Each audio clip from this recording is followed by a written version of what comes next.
Hello दोस्तों, welcome to sleepy classes. चलिए quickly geography का प्रीमिक्स शुरू करते हैं। हर हफ्ते की तरह आज भी फोकस कॉन्सेप्ट पे रहेगा दोस्तों।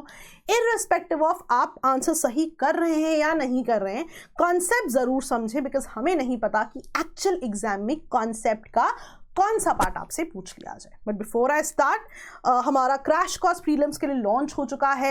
आपको सारे स्टैटिक और करंट अफेयर्स डिटेल में कवर कराए जाएंगे, राइट, जो भी एग्जाम के लिए इंपॉर्टेंट है। Let's try hard, let's give our best effort this time. तो चलिए क्विकली मैं आपको जो है क्वेश्चंस दिखाती हूँ। पहला क्वेश्चन है वर्ल्ड क्लाइमेट टाइप से कि सीजनल रिवर्सल ऑफ विंड्स किसका क्लाइमेट टाइप का टिपिकल कैरेक्टरिस्टिक है। पूरा मैं कॉन्सेप्ट समझाऊंगी। Second, equatorial counter current eastward क्यों फ्लो करती है। ओशन करंट्स का एक बहुत ही स्पेसिफिक कॉन्सेप्ट है। थर्ड, जीरो टिलेज एग्रीकल्चर से जुड़ा हुआ है, बहुत ज्यादा न्यूज में रहता है। जीरो टिलेज एंड बायोचार दोनों ही जो है हमने डिटेल में डिस्कस करने हैं। And last thing, water in the atmosphere से रिलेटेड कि ड्यू ड्रॉप्स क्लाउडी नाइट में क्यों नहीं बनते हैं। चलिए मैं आपको क्विकली जो है क्वेश्चन समझाती हूँ। सीजनल रिवर्सल ऑफ विंड्स किसका कैरेक्टरिस्टिक है। आपका करेक्ट आंसर क्या बनेगा, कुछ सेकंड के लिए पॉज कीजिए। And the correct answer is monsoon climate. मैं क्विकली आपको समझाती हूँ कि होता क्या है सीजनल रिवर्सल ऑफ विंड में। देखिए बेसिक चीज जो आपको समझनी है, मैंने पहले भी कई बार ये चीज बताई है कि tropic of Cancer, equator and tropic of Capricorn। देखिए सन डायरेक्टली ओवरहेड होता है only between tropic of cancer to capricorn. Sun का एंगल ही जो है अर्थ के साथ इस तरह का है कि डायरेक्टली ओवरहेड होगा only between the tropics. Beyond the tropic sun की रेज जो है हमेशा ही स्लांटिंग जाएंगे। तो असेंशियली पोजीशन 1, पोजीशन 2 और पोजीशन 3 के बीच में जो है सन डायरेक्टली ओवरहेड होता है। 1 2 3 3 2 1। अब इंपॉर्टेंट चीज क्या है, जिस पोजीशन पे सन होगा वहां पे हीट होगी ऑब्वियसली, राइट। तो वो जोन हमेशा ही बहुत ज्यादा हीटेड रहेगा। उसके कंपैरिजन में जो बाकी दो पोजीशंस हैं वो उतनी हीटेड नहीं रहेंगी। अब फॉर एग्जांपल जब सन ट्रॉपिक ऑफ कैंसर की तरफ जो है टिल्टेड है, राइट, यानी कि जब सन जो है ट्रॉपिक ऑफ कैंसर के ऊपर ओवरहेड है, तब पोजीशन 1 ट्रॉपिक ऑफ कैंसर वाले रीजन्स में बहुत ज्यादा हीटिंग होगी। उसके कंपैरिजन में जो पोजीशन 3 है वहां पे बहुत ज्यादा हीटिंग नहीं होगी, ऑब्वियसली बिकॉज सन तो पोजीशन 1 पे है। इसी को अगर हम सर्दियों में देखें तो सन का एंगल इस तरह से है कि ट्रॉपिक ऑफ केप्रिकॉन यानी पोजीशन 3 पे सन डायरेक्टली ओवरहेड है, तो डेफिनेटली पोजीशन 2 और 1 पे जो है बहुत ज्यादा हीटिंग नहीं होगी। क्यों बता रही हूं, बिकॉज जिन भी जोन्स में हीटिंग होगी ना बहुत ज्यादा, उन जोन्स में उस समय पर होगा लो प्रेशर, राइट, और जिन जोन में हीटिंग नहीं है वहां पे होगा हाई प्रेशर। अब आप कहोगे जहां हीटिंग है वहां लो प्रेशर क्यों हो रहा है। देखिए बहुत सिंपल सी चीज है, जब भी कोई चीज कोल्ड होती है मॉलिक्यूल्स बहुत पास पास होते हैं उनके, राइट। अब जितने मॉलिक्यूल्स पास पास होंगे उतनी ज्यादा उनमें एक दूसरे पे मॉलिक्यूल्स प्रेशर लगाएंगे, एटमॉस्फेयर भी बहुत ज्यादा प्रेशर लगाएगा। तो जो भी कोल्ड रीजन्स होते हैं, राइट, वहां पे हमेशा होता है high pressure. On the contrary जो आपकी जब भी कोई चीज को आप हीट करते हो, है ना, मॉलिक्यूल्स में एनर्जी आ जाती है, they start drifting away from each other. अब हीटिंग तो सन की इंसुलेशन की फॉर्म में भी हो सकती है। तो जहां जहां सन ओवरहेड होगा हीटिंग बहुत ज्यादा होगी, मॉलिक्यूल्स एक्सपैंड करेंगे, दूर दूर जाएंगे, प्रेशर कम होता जाएगा। तो कभी भी वार्म रीजन्स या कोल्ड रीजन्स होंगे वहां पे molecules being away from each other low pressure create करते हैं, right, and these are in comparison to each other, right. तो अब जब पोजीशन 1 की बात हुई, insulation, heating, low pressure. On the contrary position 3 पे क्या होगा, हाई प्रेशर, क्योंकि वो कोल्ड रीजन है इन कंपैरिजन टू दैट। इसी का वाइस वर्सा होगा विंटर्स में, ठीक है। अब इस पूरे की पूरे पोजीशन को जो है हम कॉन्सेप्ट में यूज करते हैं। अब देखिए पोजीशन 1, पोजीशन 2, पोजीशन 3।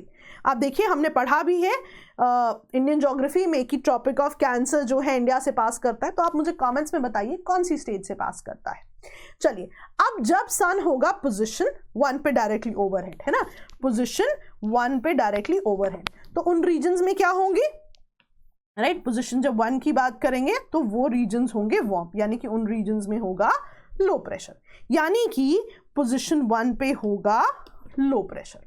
अब जब सन पोजीशन 1 पे है तो 3rd पे डेफिनेटली इतनी हीटिंग नहीं होगी, तो 1 के कंपैरिजन में 3 पे देयर बी कोल्ड, वहां पे होगा हाई प्रेशर, राइट। अब इसी का उल्टी कंडीशंस क्या होंगी जब आप आओगे विंटर्स में। क्यों? विंटर्स में सन है पोजीशन 3 पे, तो पोजीशन 3 पे जब आपका सन होगा तो आपकी पोजीशन 3 के पास क्या होगा? वार्म रीजन होगा, यानी कि पोजीशन 3 के पास होगा लो प्रेशर, और पोजीशन 1 पे क्या होगा? High pressure, right. अब देखो हाई लो, यहां पे देखिए लो हाई, क्यों डिफरेंस आएगा? बिकॉज हवा तो हाई टू लो जाती है, तो हवा जो है समर्स में क्या करेगी? समर्स में हवा इस हाई से लो की तरफ चलना शुरू कर देगी। अब होगा क्या? जैसे ही हवा ने इक्वेटर को क्रॉस किया, कोरियोलिस फोर्स लग जाएगी, they will get deflected, right.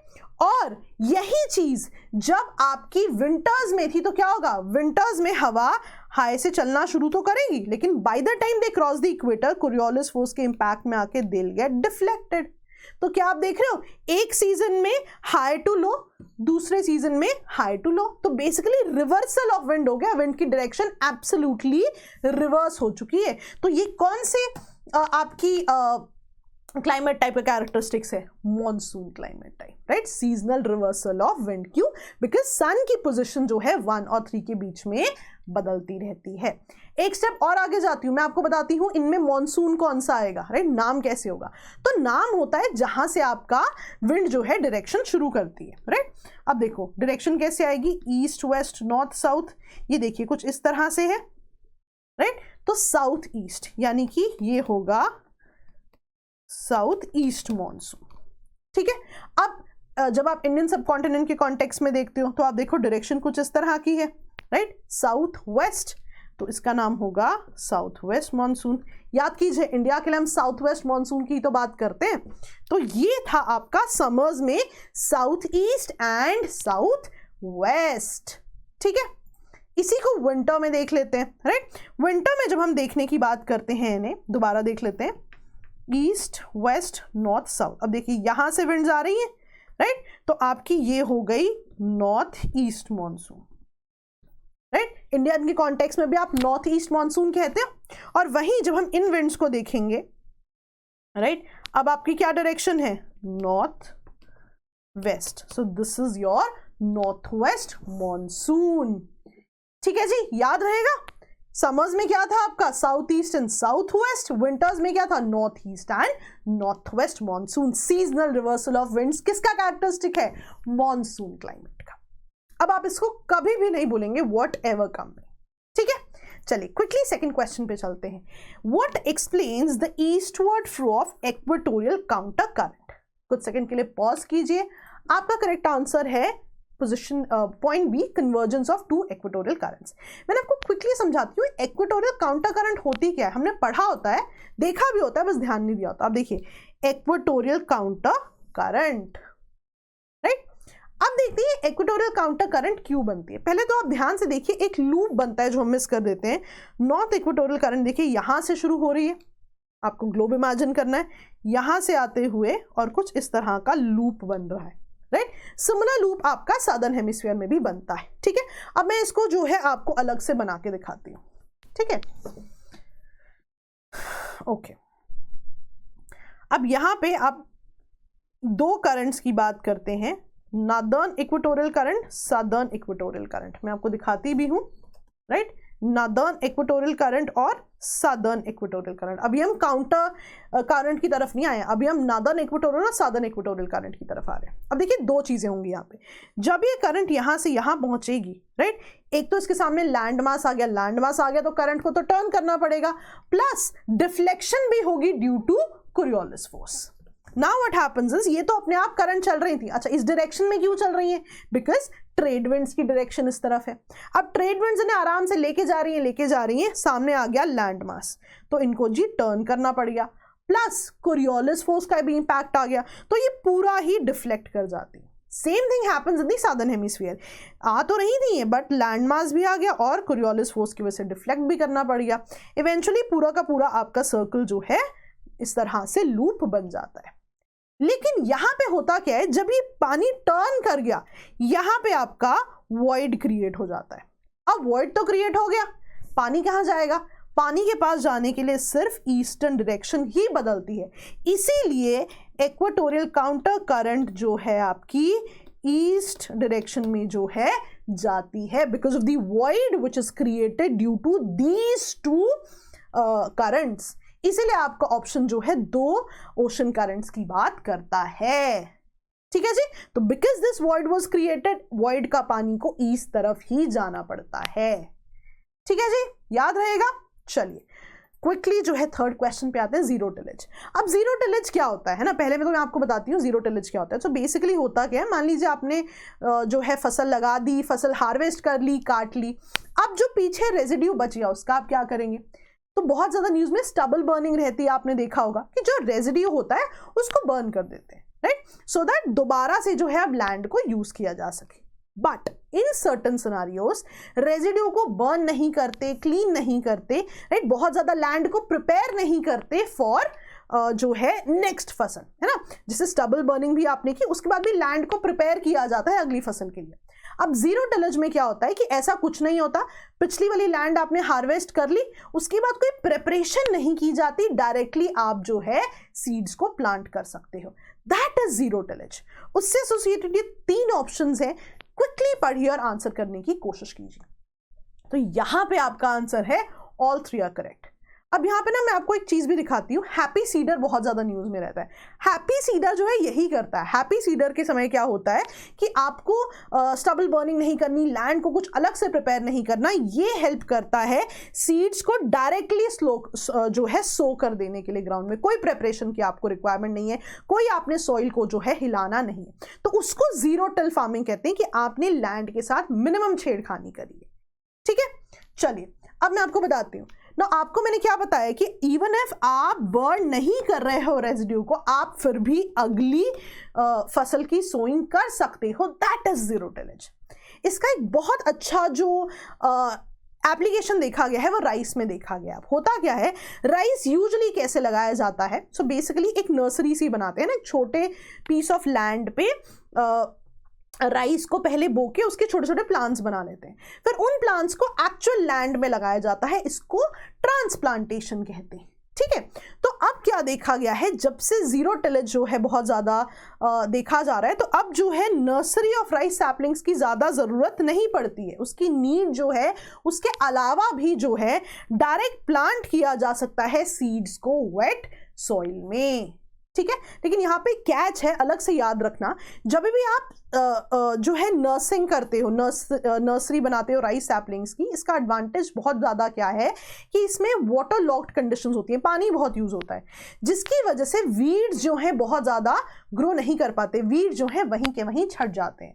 लेकिन जब डायरेक्ट प्लांटिंग आप करते हो, यहाँ पे वीड जो है बहुत ज़्यादा उग सकते हैं, जिसकी वजह से यहाँ पे हर्बिसाइड्स हमें यूज़ करना पड़ता है। तो ऑल्दो डायरेक्ट प्लांटिंग की जा रही है, लेकिन वीड के कॉन्टेक्स्ट में जो है एक डिसएडवांटेज भी देखा जाता है। ठीक है, तीसरा देखिए, carbon sequestration is also possible.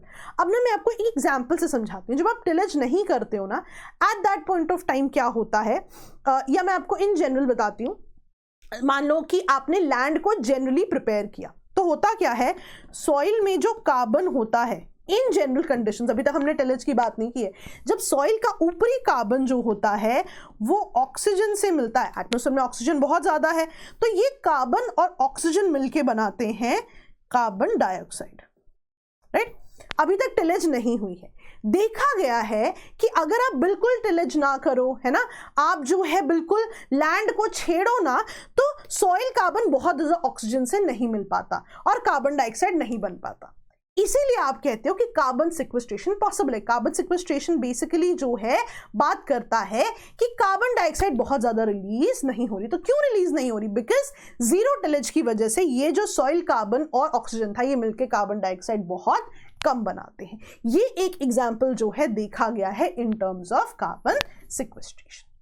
चलिए क्विकली हम फोर्थ क्वेश्चन की बात करते हैं। यहाँ पे बायोचार की बात हो रही है फार्मिंग में, ठीक है। तो बायोचार के जो है 3 एग्जांपल्स या रादर 3 ऑप्शंस हैं यहाँ पे। पहला कि ये वर्टिकल फार्मिंग में एज ग्रोइंग मीडियम यूज किया जा सकता है। अगर हम इसे यूज करेंगे तो ये प्रमोट करता है growth of nitrogen fixing organisms, और ये एनेबल भी करता है मीडियम को to retain more water, right. तो आप बताइए कौन सा करेक्ट है, और यहाँ पे करेक्ट ऑप्शन है ऑल 3। मैंने आपको समझाती हूँ। एक तरह का चारकोल होता है ये, तो ये बायोमास को हीट किया जाता है in the absence of oxygen. तो जब भी आप बायोमास को in the absence of oxygen heat करते हो इन अ स्पेसिफिक सेटअप, तो आप देखते हो कि बायोचार जो है बनता है। अब बायोचार का बहुत अच्छा जो यूजेज है, जो बहुत ज्यादा न्यूज में देखा जाता है, वो क्या होता है कि ये ना वाटर रिटेंशन बहुत बढ़िया करता है, इस वजह से जो है बहुत ज्यादा न्यूज में रहता है। तो थर्ड तो आपको पहले ही पता चल गया, करेक्ट है, because it enables the growing of medium. Basically ये रिटेंशन करता है वाटर की बहुत ज्यादा, राइट। अब बायोचार जो है ऑल्सो जो है यूज हो सकता है as a growing medium in vertical farming. Vertical farming क्या होता है? Soilless farming, right. तो इसमें as a medium rather than soil, right, आप पौधों को आप देखते हो वाटर में ग्रो कर सकते हो। कभी कभी आप देखोगे एयर एज अ मीडियम भी यूज होता है। तो यस, बायोचार भी एज अ मीडियम यूज हो सकता है, आपने इसे याद रखना है। इसके एडवांटेजेस बहुत ज्यादा है, वाटर रिटेंशन है, ये जो है प्रमोट करता है नाइट्रोजन फिक्सिंग बैक्टीरिया को, आप देखोगे ये वाटर क्वालिटी इंप्रूव करता है, सॉइल एमिशंस को रिड्यूस करता है, न्यूट्रिएंट लीचिंग को रिड्यूस करता है, सॉइल एसिडिटी को रिड्यूस करता है, इरिगेशन रिक्वायरमेंट्स जो है रिड्यूस करता है। तो ये इसके बहुत ज्यादा जो है एडवांटेजेस देखे गए, ठीक है। तो ये जो है आपने याद रखना है, और this can be a direct example as well for mains. Mains में कभी कभी आपसे पूछा जाता है कि कार्बन सिक्वेस्ट्रेशन के लिए जो है किन चीजों का यूज हो सकता है, राइट। एग्रीकल्चर को बेटर करने के लिए किन चीजों का यूज किया जा रहा है, तो biochar can be a very good example, ठीक है जी। चलिए लास्ट क्वेश्चन की तरफ आते हैं। ऐसा क्यों है कि ड्यू ड्रॉप्स क्लाइडीन आउट पे नहीं बनती? तो इसका आंसर क्या है? क्विकली आप आंसर करने की कोशिश कीजिए। क्योंकि क्लाउड्स रिफ्लेक्ट बैक करते हैं अर्थ की रेडिएशन। अब समझते हैं होता क्या। मैंने आपको बहुत बेसिक चीज समझाती हूँ पहले। तो मान लीजिए लिक्विड एग्जिस्ट कर रहा है ना, वाटर एग्जिस्ट कर रहा है, राइट। जब भी आप इसको हीट प्रोवाइड करोगे, राइट, हमेशा ये वेपर में कन्वर्ट हो जाएगा, और जब भी ये हीट का लॉस होगा, राइट, तो ये वापस लिक्विड बन जाएगा। हीट मिली, वेपर बना, हीट वापस लॉस हो गई, टेम्परेचर कम हो गया, वापस लिक्विड में कन्वर्ट हो जाएगा, राइट। आप नॉर्मल ओशंस की बात कर लो, ओशन में लिक्विड है, ओशन में जब सनलाइट आती है, इंसुलेशन आती है, हीट बहुत आती है, तो वेपर में कन्वर्ट हो जाती हैं चीजें। लेकिन कभी भी लॉस ऑफ दैट हीट होगा, टेम्परेचर कम होने की तरफ जब वेपर का झुकाव बनेगा, तो वो वापस लिक्विड में कन्वर्ट हो जाएगी। अब ऐसा ही कुछ होता है ड्यू ड्रॉप्स बनने में। सो बेसिकली है क्या, आपके एटमॉस्फेयर में वेपर एग्जिस्ट कर रहा है ना। अब वेपर को जब भी कोई ऐसी सरफेस मिलेगी, ऐसी कूल सरफेस मिलेगी जिसकी वजह से उसका रुझान होगा टूवर्ड्स डिक्रीजिंग टेम्परेचर, उसका रुझान होगा कि हम ठंडक की तरफ जा रहे हैं, तो वहां पे क्या होगा? लॉस ऑफ हीट होगा, और लॉस ऑफ हीट होता है तो वेपर्स वापस जो है लिक्विड में बन जाता है, यानी कि यहाँ पे ड्रॉपलेट्स बन जाएंगे। यानी कि इंपॉर्टेंट रिक्वायरमेंट क्या है, जब भी हम बात करेंगे तो आपका लॉस ऑफ हीट होना चाहिए, या फिर ऐसी कोई सरफेस हो जहां पे टेम्परेचर कूल हो, है ना, कि हीट से जो है वो अलग हो जाए। सो अगर ये चीज नहीं मिली तो ड्यू ड्रॉप्स नहीं बनेगी। अब इसका एक जो सिंपल सिनारियो है वो है क्लाउड्स। अगर तो नॉर्मल जिंदगी में हम चल रहे हैं, है ना, तो रात में क्या होता है कि टेरेस्ट्रियल रेडिएशन जो है अर्थ के सरफेस से ऊपर की तरफ जाती है, राइट। अब क्लियर स्काई है तो कोई दिक्कत नहीं है, आराम से जो है हीट रेडिएट हो जाएगी। नाउ अगर यहाँ पे क्लाउड्स एग्जिस्ट कर रहे हैं तो क्या होगा? हीट सारी वापस अर्थ की तरफ आ गई, राइट, क्लाउड्स ने उनको रिफ्लेक्ट बैक कर दिया। अब ड्यू ने कैसे बनना था? ड्यू ने बनना था अगर उन्हें कूल सरफेस मिलती, लेकिन यहाँ पे तो कूल सरफेस मिली नहीं ना, क्योंकि कूल की तो हम बात ही नहीं कर रहे, यहाँ तो सारी हीट वापस आ गई। तो अब जो है जोन बन गया है हीट का, लेकिन ड्यू के लिए हमें चाहिए क्या था? Cold surface. अब कोल्ड सरफेस एग्जिस्ट ही नहीं कर रही तो क्लाउडी नाइट पे ड्यू बना ही नहीं। ठीक है जी, समझ आया? तो आज 5 हमने बहुत स्पेसिफिक चीजें पढ़ी हैं। एक बार इन्हें दोबारा रिवाइज कर लीजिए, वीडियो को एक बार फिर से देख लीजिए, और आप देखेंगे इनसे जुड़ा हुआ कोई भी क्वेश्चन अब आप गलत नहीं करेंगे। So that was all for the day. Before I leave, आपको मैंने ऑलरेडी प्रीलिम्स क्रैश कोर्स के बारे में बताया है। कोई भी डिटेल आपको चाहिए हो आप हमारे नंबर्स पे कॉल कर सकते हैं, ईमेल ड्रॉप कर सकते हैं। तो चलिए आप और हम कदम बढ़ाते हैं एक बहुत ही बढ़िया एक्सेप्शनल प्रीलिम्स तैयारी की ओर। That was all for the day. I hope we learned something new today. Bye bye.